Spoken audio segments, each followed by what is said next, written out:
Hi friend, welcome to my channel English education में। आज हम सीखेंगे होमोफोन्स। होमोफोन्स वो होते हैं जिसमें जो है ध्वनियाँ समान होती हैं और हमारे जो है उनके अर्थ समझने के अलग अलग होते हैं, और जो है इनको समझकर हम अपनी अंग्रेजी को बहुत अच्छे से इम्प्रूव कर सकते हैं। और यदि हमारा चैनल पसंद आए तो चैनल को लाइक करें, सब्सक्राइब करें। आइए देखते हैं। ये पोर पोर मीन्स होता है टपकना। बूंद बूंद करके कोई चीज़ टपकती है बरसात में, तो वो पानी का वो टपकना होता है, उसको बोलते हैं पोर। कहीं कहीं पे पोर को उड़ेलना भी सेंस में लिया जा सकता है। और उसको समझने के लिए ये पोर है, एक टपकना का है, ये पोर है, ये त्वचा के सुराख। जो शरीर में जो सुराख होते हैं महीन महीन, जो हम लोगों को दिखते नहीं है, वो त्वचा के सुराख होते हैं, वो ये पोर होते हैं। अब इसको समझने के लिए हम कुछ विशेष थोड़ा सा ट्रिक का यूज करेंगे, जिसमें कि जो हम लोगों को ये मीनिंग जो है याद हो सके और हमारी अंग्रेजी इंप्रूव हो सके। आइए देखें। टपकना, जब कभी पुराने जमाने में या मान लो कच्चे घरों में जो कोई छत या कोई चीज टपकती थी पानी से, तो उसमें हम लोग बर्तन लगा कर लिया करते हैं। और इस टाइप का ये कोई बर्तन होगा और इसको जो है हम लगा लेंगे। इस टाइप से ये बर्तन लगा देते हैं, तो इसमें बूंद बूंद करके जो है पानी जो है इसमें इकट्ठा होता रहता है। इस तरीके से हम समझ सकते हैं, जिसमें पी ओ यू आर होगा वो टपकने वाले सेंस देगा। और नेक्स्ट ये पी ओ आर ई, ये पोर मीन त्वचा के सुराख। आइए देखें। प्लेन, प्लेन मतलब स्पष्ट, और वही प्लेन एक समतल, यानी कि स्पष्ट भी है और समतल भी है। अब हम बच्चे जो है इसमें कंफ्यूजन पड़ जाते हैं कि ये प्लेन समतल वाला है कि प्लेन ये स्पष्ट वाला है, स्पष्ट दिखने वाला है। तो इसको समस्या को दूर करने के लिए जो है हम थोड़ा सा दिमाग लगाएंगे। इसमें ये सोचेंगे कि ये एन बना हुआ है, एन से होता है नोटबुक, एन से होता है नोटबुक, NOTE नोटबुक।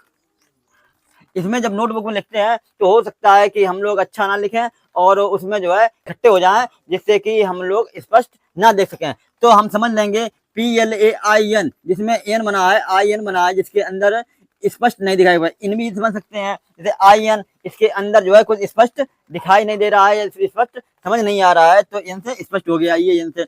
और एक प्लेन, PLANE, प्लेन। प्लेन मतलब होता है समतल, एकदम एक समान जगह, एक समान स्थान, जिसको बराबर समतल बोलते हैं। अब इसको समझने के लिए इसमें ये ई दिया गया है। ई का अर्थ होता है EARTH, अर्थ। अर्थ मतलब होता है भूमि। जब भी समतल का नाम आता है तो हमारे दिमाग में एक बात आती है कि जो है भूमि या जमीन को या खेत को समतल किया जाता है। तो इससे हम समझ लेंगे जिसके अंत में ई बना हुआ है तो वो प्लेन जो है समतल के सेंस में प्रयोग होगा। आगे देखते हैं। हाँ, आप जो है देखते समय चैनल को लाइक भी करते चलें और सब्सक्राइब भी करें। आइए देखते हैं। अब ये देखिए, ये शब्द हैं जो सेल, सेल मतलब जल यात्रा, और ये SALE, सेल, सेल मतलब बिक्री। इसमें जो है कोई जल यात्रा, इसमें SAIL, ये सेल है, ये जल यात्रा से संबंधित है, जल यात्रा। इसमें कोई विशेष ट्रिक नहीं समझ में आ रही है, और इसको आप कोई ट्रिक बनाएं और हमें कमेंट करके बताएं कि इसमें क्या ट्रिक हो सकती है। ये सेल, SALE सेल बिक्री, और SAIL सेल जल यात्रा। ये सोल, सोल मीन जूते का तल्ला। सोल माने जूते का तल्ला, जो जूते का निचला भाग होता है उसको जो है सोल बोलते हैं। SOUL, सोल, इसको आत्मा बोलते हैं। मतलब जो कहते हैं कि शरीर में आत्मा होती है या कोई आत्मा, उसको जो है सोल, ये सोल मतलब आत्मा, जिसमें SOUL, ये सोल आत्मा का सेंस देता है। SOLE, ये सोल जूते के तल्ले का सेंस देता है। आइए अब इसमें थोड़ा ट्रिक से समझते हैं कि कैसे हम पहचान लेंगे कि ये सोल आत्मा वाला है या सोल ये जूते का तल्ले वाला है। अब हम देखते हैं सोल, SOLE, इसके अंत में ई जुड़ा हुआ है। सोल, इसके अंत में कहाँ लिख लेते हैं लोग, इसके अंदर लिख लेते हैं, ई जुड़ा है। ई से होता फिर वही बात, EARTH, अर्थ। अर्थ मतलब भूमि, यानी कि जूते का तल्ला और भूमि का एक जमाने का रिश्ता है, ऐसा समझिए, जमाने का रिश्ता है। मतलब वो हमेशा जो है जूते का तल्ला और भूमि पर ही चिपका रहता है। मतलब चलते हैं तो हम लोग जो है तल्ला जो है भूमि पर चिपका रहता है, तो इसलिए जिसमें ई बना हुआ है लास्ट में उसको जूते के तल्ला सेंस देंगे। और जिसमें सोल, SOUL, सोल,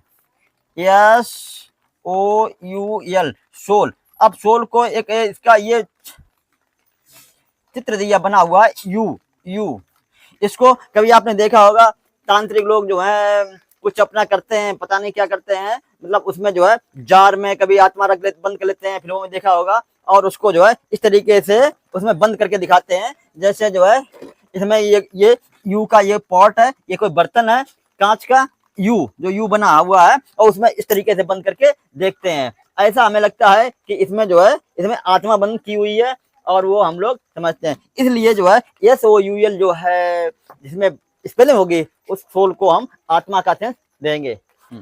हाँ, नेक्स्ट ये SEAM, सीम, सीम मतलब प्रतीत होना या मालूम पड़ना। SEAM, सीम मतलब सिलाई वाला भाग, मतलब जिसमें जो है हम लोग कपड़े पे जो सिलाई करते हैं, वो सिलाई वाले भाग को सीम कहते हैं। ये सीम मतलब सिलाई वाला भाग। अब इसमें समझने के लिए एक विशेष बात है कि इसमें हम देखेंगे SEEM, मुझे लगता है कि इसमें जो है डबल ई एक ही से मालूम पड़ते हैं या प्रतीत होते हैं। इसमें एक ही से प्रतीत होते हैं, इसका मतलब जिसमें डबल ई होगा वो जो है मालूम पड़ना या प्रतीत होना, इसका सेंस देगा। और इसके अपोजिट इसमें ऐसा नहीं है तो ये कुछ दूसरा बात होगी, मतलब ये सिलाई वाला भाग होगा। अब नेक्स्ट स्टोरी, स्टोरी मतलब कहानी, STORY, स्टोरी मतलब कहानी। ये जो है स्टोरी कहानी हम लोग लगभग सब जानते ही हैं, स्टोरी मतलब कहानी। अब ये था स्टोरी, STOREY,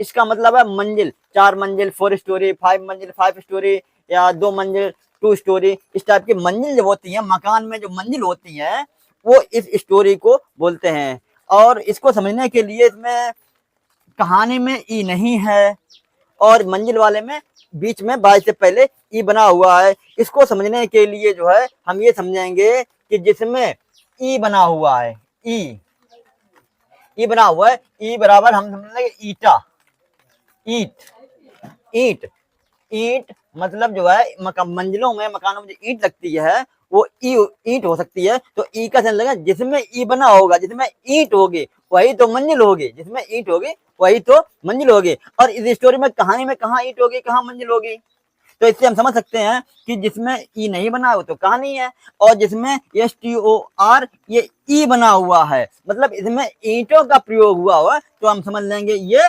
मंजिल ही है। हाँ, आइए अब देखते हैं शोर, SOAR, शोर मीन उड़ना, और ये दूसरा शोर SOUR, शोर माने खट्टा। मतलब ये आपके मन में ये बात आ रही होगी कि फ्लाई मीन्स उड़ना होता है, तो पक्षियों का उड़ना या किसी चीज का उड़ना उसको फ्लाई के रूप में लेते हैं। और यहाँ पे ये SOARE, ये शोर पतंग का उड़ना या किसी चीज का अपने आप उड़ जाना, उस टाइप को जो है ये उड़ना का सेंस देता है, SOAR। और ये शोर जो है ये खट्टा, SOUR, ये शोर मतलब खट्टा, यानी कि शोर तो दोनों ही है, एक उड़ना के सेंस में SOAR, और SOUR ये खट्टा के सेंस में है। अब हमें लोगों को कंफ्यूजन होगी कि ये जो है कौन सा उड़ने के सेंस में जाएगा, कौन से खट्टे होने सेंस है। तो इसके लिए हमने एक जरा थोड़ा ट्रिक को जो अपनाया है, उसमें जो है ये आप समझ सकते हैं, जैसे ये एक इसमें बना हुआ है ए बना हुआ है, और ए बना हुआ है ए, इस टाइप से ले सकते हैं, या इसको इस टाइप से भी ले सकते हैं, ए ये बना हुआ है। और इसका जो है SOUR, इसमें यू एक्स्ट्रा बना है, यू चाहे छोटा बनाओ या बड़ा बनाओ, तो एक ही कैटेगरी का बनेगा। तो और इसको जो है हमने बना दिया है, जो ओ होता है वो तो दोनों में ही है, तो इसको समझ लीजिए, इसको जो है ये नींबू है, नींबू खट्टा होता है, और जो है ये नींबू है। तो नींबू अगर इस पे एक के ऊपर निचोड़ेंगे, एक के ऊपर स्नीच करेंगे, एक के ऊपर, तो उस पर रुकेगा नहीं और वो उड़ जाएगा। और वही नींबू अगर यू के ऊपर अगर निचोड़ेंगे नींबू, तो इसमें जो है बूंद बूंद करके थोड़ा भर जाएगा, और अगर उसका स्वाद अगर चखेंगे तो इसका स्वाद खट्टा होगा, और यहाँ पर जो ए वाला सेंस है उसमें स्वाद ही नहीं रहेगा, उड़ जाएगा। तो इससे समझ लेंगे जिसमें ए बना हुआ है तो वो जो है उड़ने के सेंस में है, और जिसमें यू बना है वो खट्टा होने के सेंस में है। इससे हम समझ सकते हैं। अब नेक्स्ट ये स्टेशनरी, और ये भी स्टेशनरी। अब दो स्टेशनरी आ गई है सामने, अब इनको कैसे समझा जाए। तो इसमें देखिए, इसमें एक विशेष पॉइंट ये देख रहे हैं हम, इसमें ए बना हुआ है और इसमें ई बना हुआ है, तो ठीक है। तो इसको जो है अब इससे तो डिफाइन करेंगे स्टेशन ARY, स्टेशन ERY। तो इसको समझने के लिए हम थोड़ा लॉजिक लगाएंगे कि एक स्टेशन है, उस पर एक दुकान है, उस पर एक बॉन्ड है कि जो एडुकेटेड लोग हैं तो वही जो है उसमें जो है किताबें हैं, पेन है, कापी है, जो चीज एजुकेटेड लोग हैं वही खरीदेंगे। तो इसमें दुकान जो है उन लोगों के लिए है जो पढ़े लिखे लोग हैं, उनके लिए, इंग्लिश के पढ़े लिखे लोग हैं उनके लिए है। तो ये दूसरा बंदा है, ये बोल रहा है कि हाँ एडुकेटेड, मतलब ये जिसमें ई बना हुआ है एडुकेटेड या इंग्लिश वाला है, ये इंग्लिश भी जानता है, पढ़ा लिखा बंदा। तो जिसमें ई बना हुआ है, पढ़ा लिखा हुआ है, तो वैसे ये संबंध जो है उससे लेखन सामग्री से ही होता है। मतलब उसके लिए पेन, कापी, रबड़, पेंसिल ये चीज जो है उसे आवश्यकता पड़ती है। और जो अनएडुकेटेड है, ए बना हुआ है, मतलब वो पढ़ा लिखा नहीं है, तो उसके लिए रोक है, मतलब उसको नहीं दुकान में जाना है। इससे हम समझ सकते हैं कि हमारा जो है जिसमें ई बना है मतलब इंग्लिश पर्सन जो अंग्रेजी जानते हैं, पढ़ते हैं, लिखते हैं, एडुकेटेड हैं। आइए देखते हैं रिंग, WRING, रिंग माने होता है ऐंठना, निचोड़ना, उसी से मिलता जुलता हुआ शब्द रिंग, RING। रिंग माने होता है बजाना, कहीं कहीं रिंग में ऑब्जेक्ट में अंगूठी का भी सेंस आता है। वेल, VAIL, वेल मीन्स होती है घाटी, वेल मीन्स होती है घाटी। और VEIL, वेल मीन्स होता है घूंघट या आवरण, कहीं कहीं पर्दा भी समझा जा सकता है वेल। और इसको एक ये वेल है VALE घाटी, एक वेल ये है VEIL, वेल मीन घूंघट या आवरण। इसमें देखा जा सकता है कि जो है महिलाएं जब पर्दा करती हैं तो उसके अंदर इसमें आई है वेल, VEIL, वेल, और घूंघट भी है। इसमें दोनों में ये बिंदी दिखाई पड़ती है, ये बिंदी। इससे ये समझ आ सकता है कि जिसमें VEIL, वेल जैसे बिंदी है और घूंघट इसमें ये बिंदी है, तो उम्मीद है वैनिश, VANIS, वैनिश माने तो गायब होना। ये BANIS, वैनिश माने देश से बाहर निकालना, किसी को देश से बाहर निकालना, देश से बाहर भेजना, वैनिश।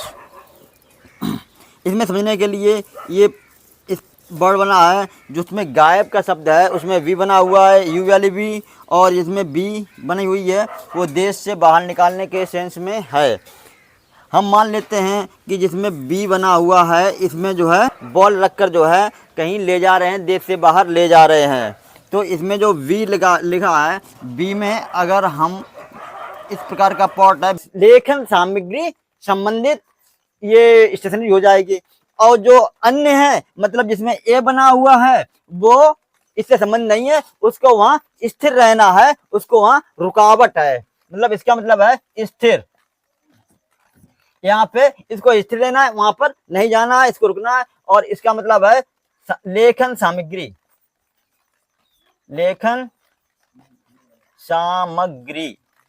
मतलब ये है जो एडुकेटेड है, जिसमें ई बना हुआ है वो एडुकेटेड संबंधित है। और इंग्लिश जिसमें ZEALOUS, जीरो में उत्साही होता है, और JEALOUS ये ईर्ष्यालु होता है। डिफरेंस इसमें नहीं है, लेकिन इसमें थोड़ा सा समझने के लिए हम इसमें एक रूल बना, मतलब इसको जो है समझने के लिए प्रयास करेंगे कि कोई बंदा दीवार के उस तरफ कुछ खेल या कुछ रोमांचकारी तथ्य देखना चाहता है, तो उसमें दो बंदे गए, एक को है जेड मिला जो कि स्ट्रेचेबल था, जो जेड आकार था, और एक को मिला जे आकार जो स्ट्रेचेबल नहीं हो सकता था। जिसमें कि जैसे कि देखा जा सकता है कि यहाँ चित्र में एक बंदे को जे मिला है, ये स्ट्रेचेबल नहीं है, मतलब बढ़ने घटने वाला नहीं बिंदु है।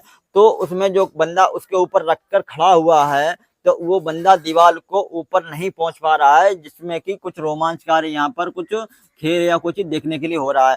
लेकिन जो बंदा जेड लेकर गया था, जिसको जेड मिला था, उसका आकार स्ट्रेचेबल हो सकता था, जिस प्रकार के स्प्रिंग बढ़ जाती है इस टाइप से। तो जो है ये बंदा ऊपर देखकर ये उधर खेल को रोमांच होके वह उत्साहित हो जाता है। और इससे हम समझ लेंगे कि जिसमें जेड लगा हुआ है वो उत्साही के संबंध में है, और जो जिसमें जे लगा है वो ईर्ष्यालु के संबंध में है। मतलब ये बंदा ईर्ष्यालु हो गया और ये बंदा एकदम देख के दीवार के उस दूसरी तरफ ये उत्साहित हो गया।